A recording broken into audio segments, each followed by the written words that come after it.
Hi, அஸ்ஸலாமு அலைக்கும்.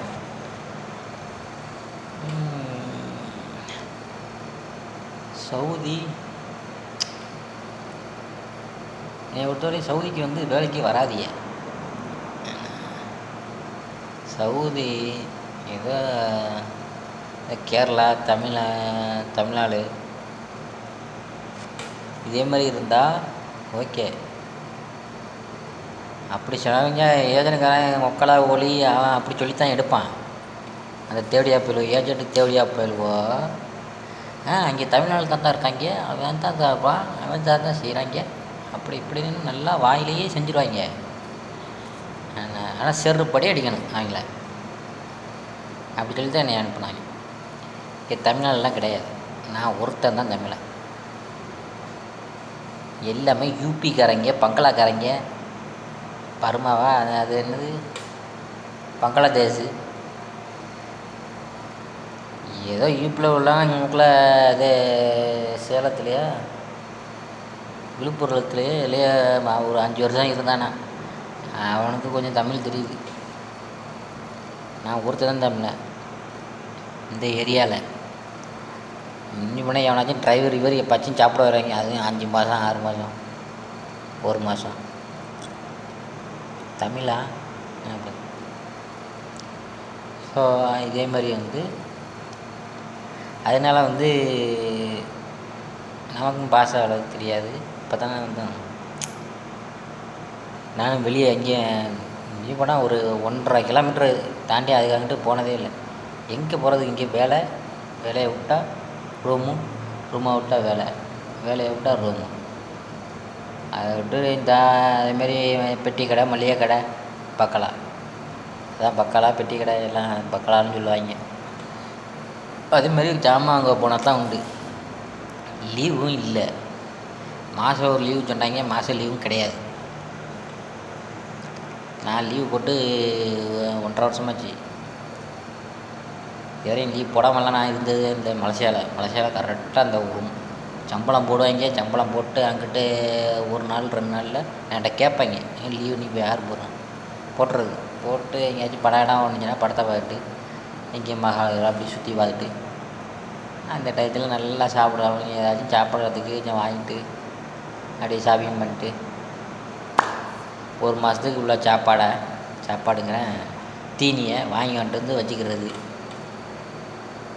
நல்லா சுற்றுறது அப்படி அப்படின்னு. மலேசியா பொறுத்த வரையும் ஓகே. மலேசியாவில் இருந்தவன் சவுதியில் இருந்தால் செட் ஆகாது. அந்த நிலைமை தான் எனக்கு. இப்போ நானாச்சும் தேவலை, ஏதோ ரொட்டியாக போடுறேன் கொள்கிறேன், ரெஸ்டாரண்ட்டுக்குள்ளே இருக்கிறேன். இதே வேறு வேலைக்குன்னு டிரைவர் விசாவோ, ஒட்டாமல் மேய்க்கிறவன், ஆடு மேய்க்கிறவன், லாண்ட்ரி அது துணிக்கடைன்னா லாண்ட்ரி கடை தான். நீங்கள் ஜவுளி கடைன்னு நினச்சிடக்கூடாது. துணிக்கடைம்பாங்க, துணிக்கடைன்னா லாண்ட்ரி கடை. லாண்ட்ரி இவங்களுக்கெல்லாம் சாப்பாடுக்கு கஷ்டம். இன்னும் ஆக்கி தான் சாப்பிடணும் அவன் சொந்த காசில். இன்னும் போனால் ஒரு நல்லவனாக இருந்தால் ஏதாச்சும் வாங்கி கொடுப்பான், இல்லையா அதுவும் கிடையாது. அவங்க 1500 ரியால் தான் சம்பளமே போடுவாங்க. இன்னும் ஊர் காசுக்கு 30,000 ரூபா தான்.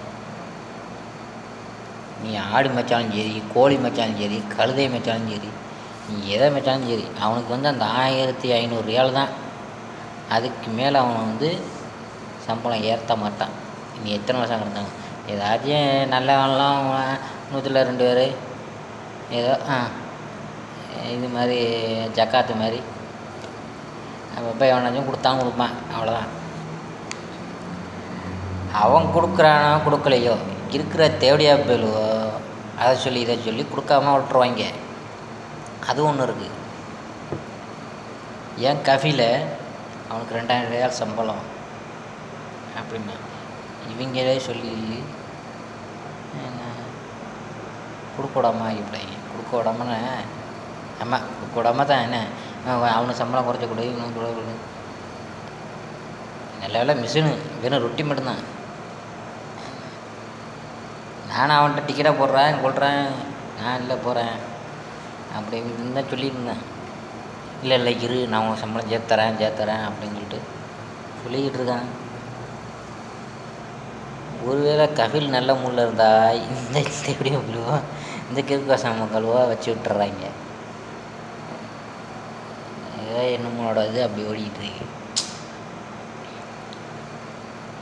அதனால அங்கே சொல்லுவாங்க 8 மணி நேரம் 10 மணி நேரம் வேலை, 1 மாதம் லீவு, அப்படி ஆச்சா பூச்சா அத்தரை போச்சா அப்படின்னு.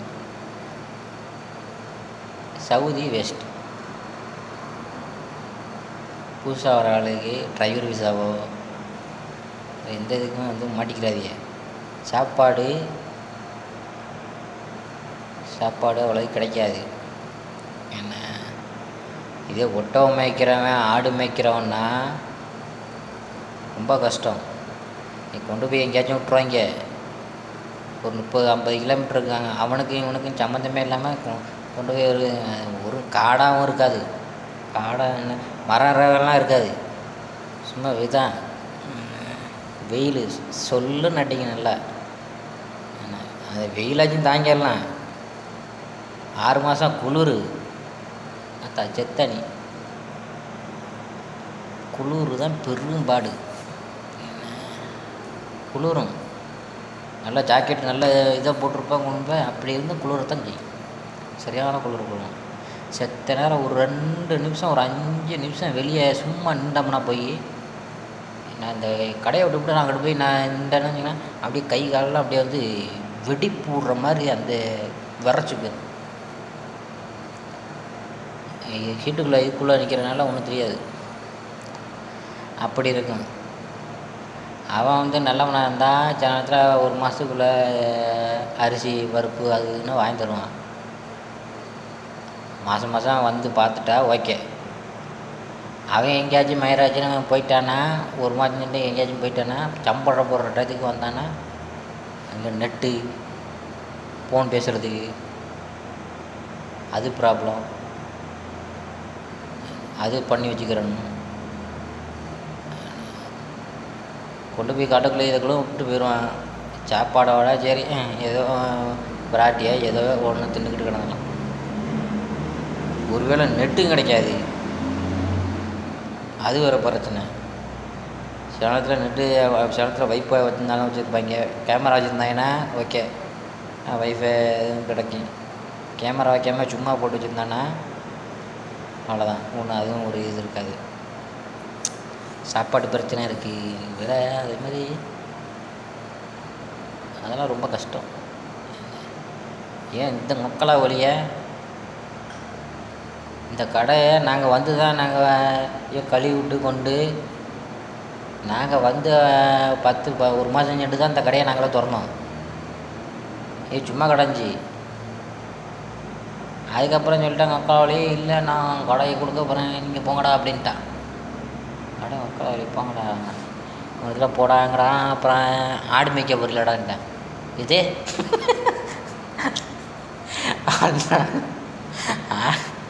ஃபோனில் அடித்து காமிக்கிறான் ஆடு மேய்க்க போறலடா.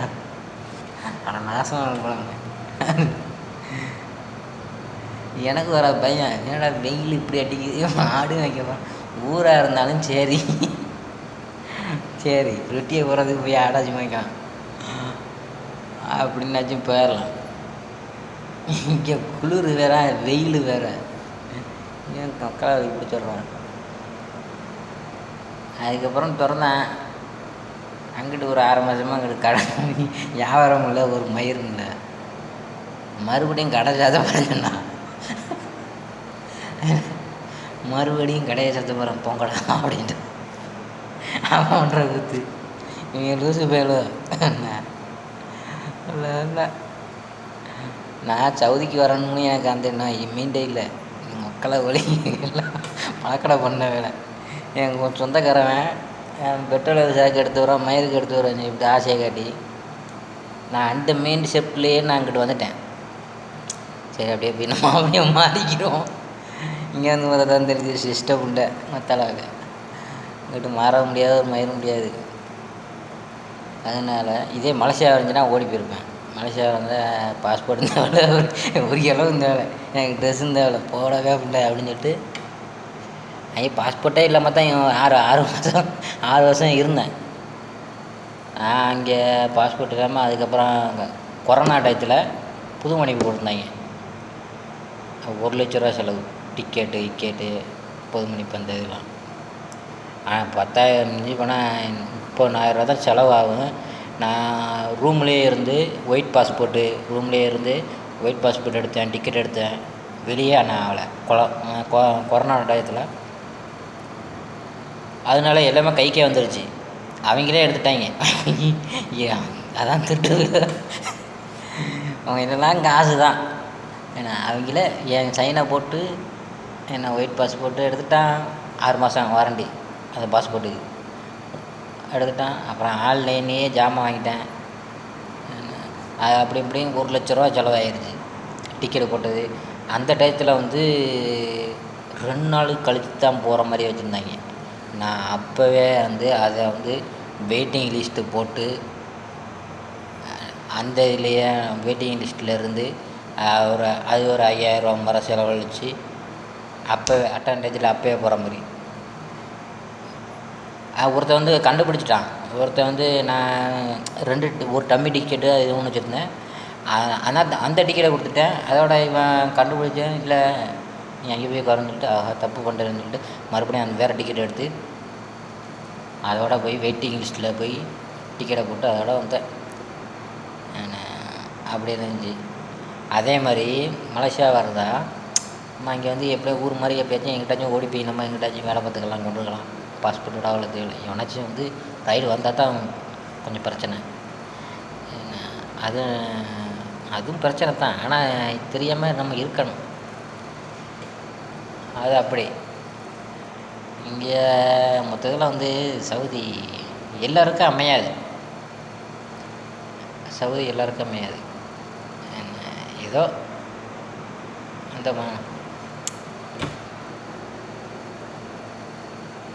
அதான் இப்போ ஒரு நேரத்துக்கு அவனுக்காக சம்பளம் ஏற்றி தருவான். ஏன்னா கம்மியான சம்பளத்துக்கு கிடக்குறாங்க. யூபி இவங்கெல்லாம் 1,500 ஊர் காசுக்கு 30,000. அதே அவங்களுக்கு பெருசாக தெரியுது. ஊரில் எவ்வளோ தர சம்பளம் வாங்கினான்னு கேட்குறேன். மொக்காவளி சொன்னால் 500 500 ரொட்டி போடுறவன். அதான் இவனுக்கு இந்த சம்பளம் அவங்களுக்கு பெருசாக தெரியும். அவங்களுக்கு சோறு தான் முக்கியம். சோறை போட்டோம்னா அவங்க பாட்டுக்கு மாடு மாதிரி வேலை பார்ப்பாங்க. அதனால் தயவு செஞ்சு சொல்கிறேன், சவுதி வேஸ்ட்டு. வரீங்களா? உம்ராவுக்கு வரீங்களா? நல்லா சுற்றி பார்க்குறீங்களா? ஜம் தண்ணி பிஸ்மின்னு சொல்லி ஜம் தண்ணியை குடிச்சிங்களா? அதோட ஓடிடுங்க. சரிங்களா? அப்படி இருக்கு. ஏதோ சரி தான். ஏதோ இங்கே வந்திருக்கணும்னு எனக்கு திரையெழுத்து வந்தாச்சு. ஏதோ இருந்தாச்சு. ஒருத்தன் ஆமாம் கேரளாக்காரன் எங்களோட அந்த குத்து பெருங்குத்து எங்களோட ஓடி போயிட்டான். ஒயிட் பாஸ்போர்ட் எடுத்துகிட்டு ஓடிட்டாங்க. ஒருத்தன் புதுசாக அவங்க இருந்த டயத்தில் நல்லா வியாபாரம். கோழியை வெட்டு, அதை வெட்டு, இதை வெட்டு, வெட்டுன்னு எடுத்தாங்க. அவன் ஓடி போனது வர நல்லது. அதுக்கப்புறம் அடங்கிட்டான். ஆஹா ஓட ஆரம்பித்தாங்க. அதோட நானும் 3 நாள் ஓடி போயிடுன்னு சொல்லிட்டு சனத்தில் ஃபோனை பிடிங்கி வச்சுக்கிறோம். ஏதாச்சும் திட்டினானா 2 டிப்பு ஃபோனை பிடிக்கிட்டான். நான் போக மாட்டேன் குர்ரா அப்படின்னா சரி. அப்புறம் ஜாயிட்டு கொடுத்துருப்பாங்க. அதான் ஒரு வித்தியாசமானவங்க இங்கே. அதனால் மற்ற நாடு போனாலும் போங்க. வெளிநாட்டுக்கு போகிறத விட உள்நாட்டிலே ஆடு மாடு மேய்ச்சிக்கிட்டு கிடந்துடலாம். ஸோ வெளிநாடு வேஸ்ட்டு. நீங்கள் இங்கே வர்ற காசை வந்து சொந்த கடையோ இல்லை ஆடு மாடோ ஏதோ ஒன்று ஊரில் வச்சுட்டு செட்டில் ஆகிடலாம். இங்கே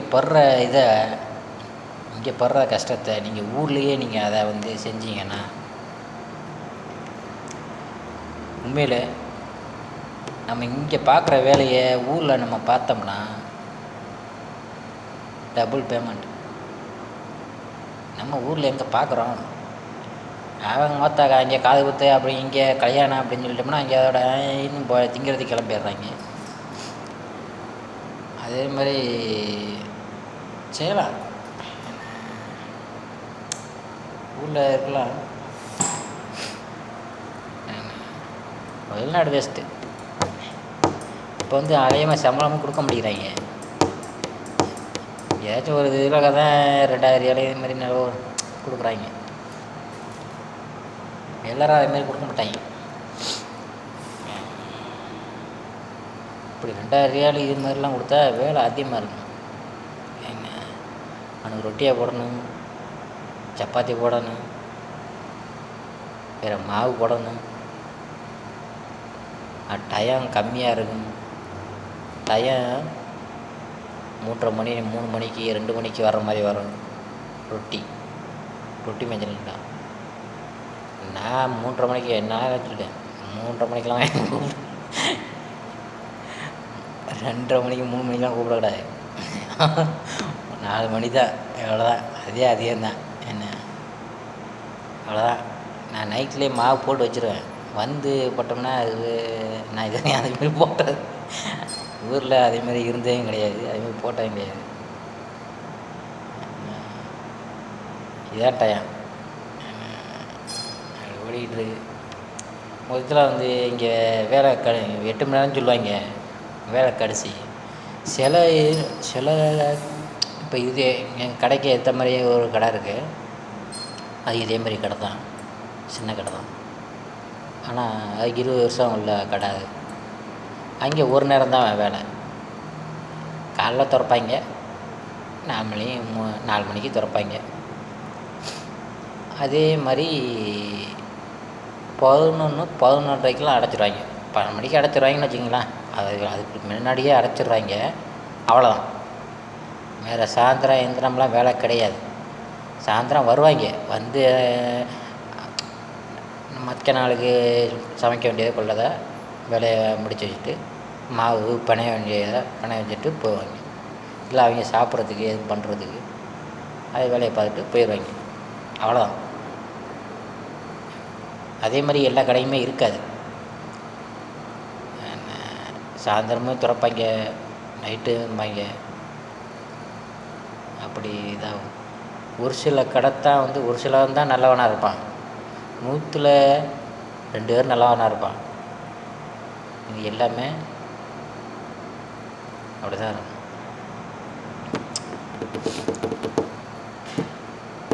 கொஞ்சம் கஷ்டம்தான் இது.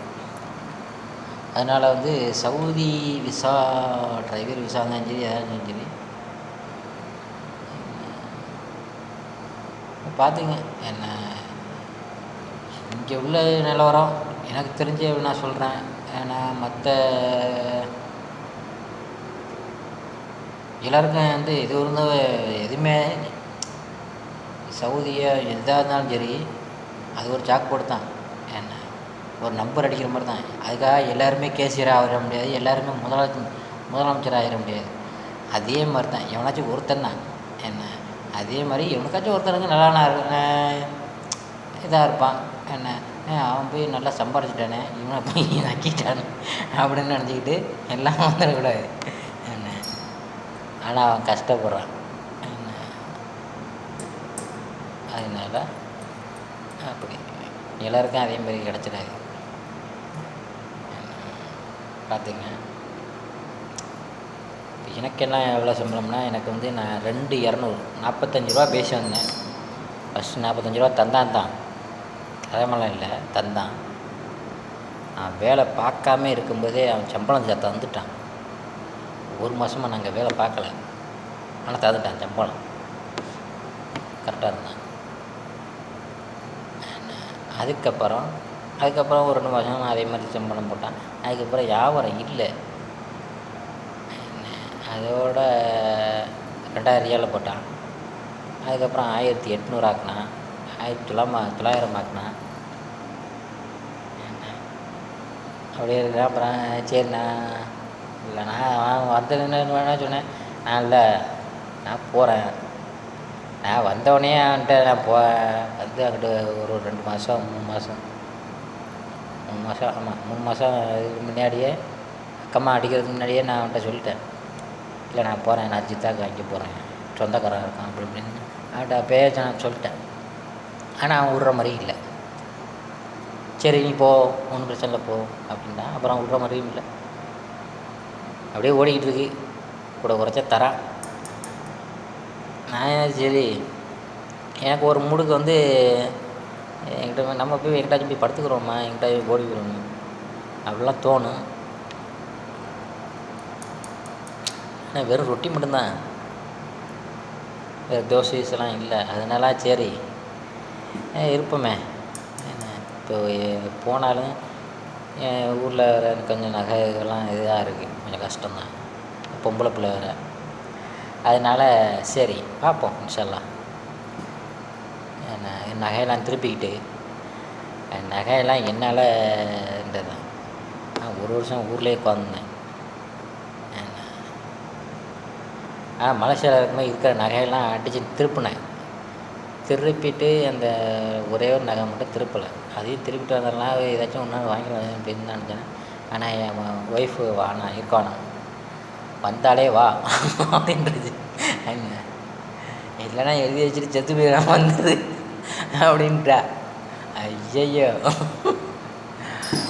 6 வருஷமா அவளுக்கு சந்தேகம் வந்துடுது, அங்கே எவ்வளோச்சும் வச்சுருக்கானோ அப்படின்னு. அவளுக்கு மட்டும் இல்லை, எல்லாருக்குமே சந்தேகம் வந்துடுச்சு. அதோட சரி, அதோட தான் சரி அங்கிட்டு 1,00,000 ரூபா அதே செலவு பண்ணி அப்படியே வந்தாச்சு. அதனால வந்து சரி அங்கிட்ட தான் போவோமே, அப்புறம் திருப்பிக்கலாம் அப்படின்னு அந்த ஒரு இதில் வச்சு திங்கிறதுக்கு அப்படி ஓட்டினேன். ஆனால் நகையை வச்சு தின்னுவிட்டு இப்போ திருப்பும்போது தான் தெரியுது வலி. அதுக்கு வட்டியை கட்டணும், கொல்லணும். மாடி சொலையாக 12 ரூபா, 12,000 ரூபா, 15 ரூபா இப்படி கட்டுறேன். அதனால் நகையை வைக்காதீங்க. கையில் காசு இருக்கா, அதையாச்சும் தின்னுவிட்டு போயிருங்க. நகையை விற்றாலும் வீங்க தவிர, ஆனால் மொத்தம் நகையும் விற்கவும் கூடாது. அதுவும் தருத்திரியம். நகையை வைக்கவும் கூடாது, அது வட்டியாகுங்கிற இடம் சரியான. ஸோ நல்லபடியாக சம்பாதிங்க, நல்லபடியாக இருங்க, எல்லோரும் சந்தோஷமாக இருங்க. ஓகே, பார்ப்போம் இன்ஷா அல்லாஹ். வேறு என்ன சொல்ல வந்தேன், ஏதோ வரும்.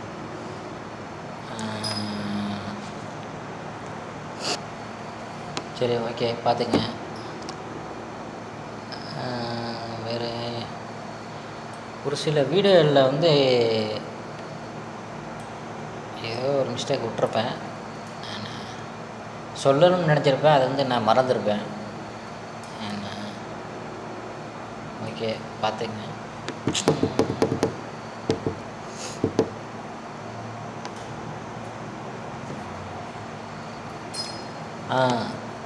மலேசியாவில் வேலை பார்த்ததுக்கு இந்த இப்போ நான் போடுற வீடியோக்கு அங்கேயே நல்லா சுற்றுவேன், கொள்ளுவேன், வீடியோலாம் நிறைய எடுத்தேன். அது மெமரியே 10-12 மெமரிக்கிட்ட ஃபுல்லாகி நிறையா வீடியோ எடுத்து வச்சுருந்தேன். கிட்டத்தட்ட ஒரு அங்கேயே நான் யூடியூப்பில் எதுவும் போடுறாங்கனாலே கிட்டத்தட்ட ஒரு 1000-2000 வீடியோ கிட்ட அப்படி இருந்தால் போட்டிருந்தா ஆயிருந்திருக்கும். இது இப்போக்கி நான் ஆரம்பித்தது தான், சும்மா ஒரு இதாக ஆரம்பித்தது தான். அதே மலேசியாவாக இருந்தால் இந்நேரம் 2000 வீடியோ கிட்ட தாண்டி போயிருந்துருக்கும். இது மெமரி ஃபுல்லாகுன்னு இப்படி தான் நான் யூடியூப்பில் ஏற்றி விட்டேன், சும்மா ஒரு டைம் பாஸுக்கு. அது என்னென்னா இப்போ அப்படி ஓடிக்கிட்டு இருக்கு.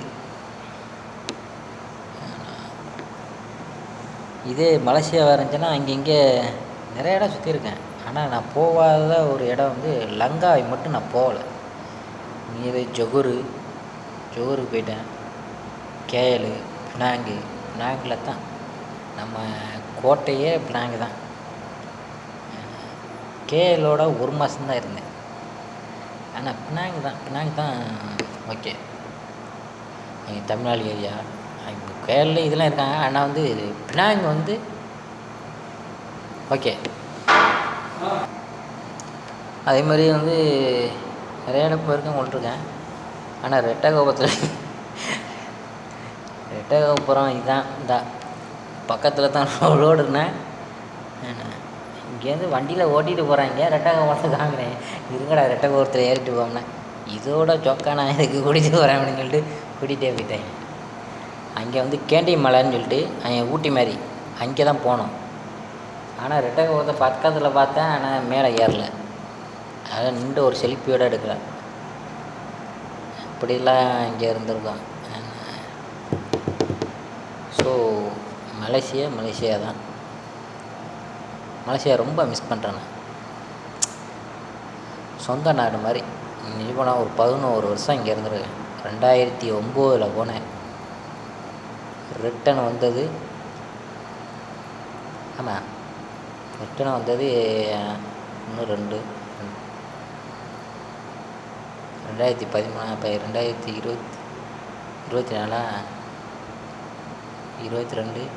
2020 தான் வந்தேன்னு நினைக்கிறேன். இங்கே வந்த இப்போ 2 வருஷம் தானே ஆகுது. பார்ப்போம், மறுபடியும் மலேசியா போகலாம். போனால் வந்து கடை இடம் வைக்கணும். ஸ்டோல் கடை வச்சுருந்தேன். அதுவும் என்ன சொகுசாக இருந்தது தான், அதனாலேயே கடை போச்சு. இங்கே கிடச்ச அப்புறம் நம்ம தூக்கத்துக்கு தான். என்ன இதே கஷ்டத்தை இப்போ அங்கே போட்டிருந்தா நல்லா இருந்திருக்கலாம். நம்ம தூங்குறதுக்கு இங்கே குத்தி எந்திரிக்கிறாங்க 3:30 மணிக்கு, அங்கே 2:30 மணிக்கு எந்திரிக்கணும். சுடுகாட்டி இடுகாட்டி சாப்பாடு கொண்டு வந்து 3 மணிக்கு கரெக்டாக வச்சிடணும் கஸ்டமர் வர்றதுக்கு. அதில் வந்து அந்த அளவுக்குள்ள எந்திரிக்க முடியாது ஜனத்தில். ஒரு ஆளாக சமைக்கிறது நான் தான், ரொட்டியும் நான் தான், சோறு எல்லாமே நான் தான். தட்டு கழுவுறதுக்கு மட்டும் ஒரு ஆள் வச்சுக்கிடுவேன். மீதி எவனையும் எல்லாத்தையும் வெட்டி விட்டுருவேன். எல்லாத்தையும் வெட்டி விட்டுருன்னா ஓடி போயிடுவாங்க. என்ன ஆனால் ஓடுனுச்சு தான். அதுக்கப்புறம் அந்த கடையும் வேற ஆள்கிட்ட விட்டாங்க. நாங்கள் வச்சுருந்த ஸ்டோலு கடை தான். ஏதோ இருந்தால் வச்சோம் கொண்டோம் ஓடணும். ஏதோ ஓடிக்கிட்டு இருக்கு. இன்ஷால்லா பார்ப்போம் மரம் எங்கிட்ட அமையுதுன்னு. இன்ஷால்லா ஏதாச்சும் வைக்கலான்னு ஒரு பிளானில் இருக்குது. ஜவுளி கடை வைக்கலான்னு பார்த்துக்கிட்டு இருக்கேன். பார்ப்போம். பென்சி ஸ்டோர் மாதிரி எல்லாம் கலந்து ஜவுளி கடை, நைட்டி, பாவாடை நல்ல அதே மாதிரி செருப்பு விளக்குமாறு. எங்கள் அம்மா சொன்னேன், செருப்பு விளக்குமாறு. ஆமாம்மா, செருப்பு விளக்குமாறு. ஐயோ பார்ப்போம் சொல்ல என்ன கிடப்போம். ஆனால் வந்து இங்கிட்ட வந்து கிடக்கிறதுக்கு எதுவும் கடை வச்சுக்கிட்டு போக மாட்டேன். சில பொம்பளை பிள்ளை இருக்குது. இந்த நகையை திருப்போம். நகையை திருப்பிட்டு கையில் வச்சுக்கிட்டு பேங்கில் போட்டு அதுக்கப்புறம் சில கடை வைப்போம். Okay bye. நல்லா பண்ணுவோம். எல்லோரும் கடை வைங்க. எல்லோரும் சந்தோஷமாக இருங்கள். ஓகே. இதுக்கு முன்னாடி கடை வைக்க சொன்னாங்க. ஊருக்கு நான் மலேசியாவிலேருந்து வரும்போது கடை திறப்புமா கடை பிடிச்சே வச்சுருந்தாங்க. எனக்கு அந்த மெயின் மலேசியாவில் வச்சு ஓட்டினதுலேயே அதுலேயே வந்து போங்கடா கடையை வந்து இதாக நான் ஒரு ஆள்னால எல்லாம் பார்க்க வேண்டுமா, அந்த அழுப்புலேயே வந்து போகடா நீங்களும் அந்த மைண்டே இல்லை. அதுக்கப்புறம் இப்போ இங்கே வந்தவொன்னே தான் ஒரு கடை, ஏன்னா வந்து ஒரு கடை இருக்கணும், வைக்கணும். நம்ம வந்து எங்கே போய் வேலை பார்த்தாலும் கொண்டாலும் பிரச்சனை இல்லை. ஆனால் ஒரு கடை நம்மன்னு ஒரு கடையாக சொந்த கடையை அங்கே யாராச்சும் வேலைக்கு இல்லை அத்தாவோ தம்பியோ ஊரில் யார் இருக்காங்களோ அவங்கள வச்சு பெட்டி கடை மாதிரியா வச்சு பார்த்துக்கிட்டா அது வந்து ஒரு செலவு நம்ம கை பிடிக்காது. என்ன அது கொஞ்சம் லேட் ஆகணும்னு தான் எனக்கு புரியுது மண்டைக்கு. என்ன இப்போ ஒரு வருஷம் இந்த இதுக்கு வந்து 1,00,000, ஒரு வருஷம் வந்து 4,00,000 செலவு, 4,00,000 சம்பளம், மொத்தம் டோட்டல் 8,00,000 காலி. அப்போ இதே ஒரு கடையை வச்சுருந்தா அதில் வருமானம் வரும், நம்மளும் சாப்பிட்டுக்கிட்டு இருக்கலாம். இதுதான் பாயிண்ட்டு. ஓகே, எல்லாம் நல்லபடியாக இருங்க. பாய், குட் பாய்.